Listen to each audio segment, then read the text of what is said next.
Lengo la mafundisho ya neno la Mungu ni kukukinga na makosa waliofanya wengine. Kazi ya neno la Mungu ni kuhakikisha makosa yajirudii kwenye maisha yako. Waliotangulia ni hekima yako ya kujiepusha na yale waliopitia. Una heri kama hujaingia kwenye ndoa na unafundishwa leo. Ili ndoa yako ijayo iwe ndoa iliyotukuka, ni lazima uzingatie nguzo zifuatazo. Lazima uhakikishe kabla ya kuingia na mtu kwenye ndoa, mko na imani moja ya Kristo Yesu. Israel kwenye Agano la Kale, taifa la Israel hakuruhusiwa kuingia kwenye ndoa na mtu ambaye si Israel.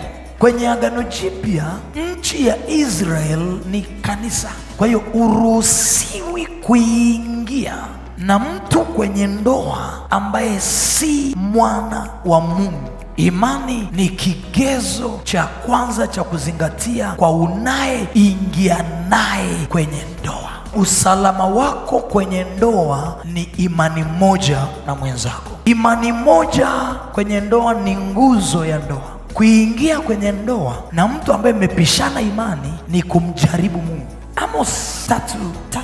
Je, watu wawili waweza kutembea pamoja wasipokuwa wamepatana? Eneo la kwanza la kupatana ni eneo la imani. Hii njia ya ndoa huwa wanatembea watu waliopatana kwenye faith, kwenye imani tu. Imani tofauti ni kutopatana kwenye njia moja. Wakorintho wa pili 6:14 inasema, msifungiwe nira pamoja na wasioamini. Ndoa ni nira, unajua nira ni kiunganishi. Kwa kuwa ndoa ni nira, please, kabla hujafungiwa hiyo nira, hakikisha hamjapishana imani.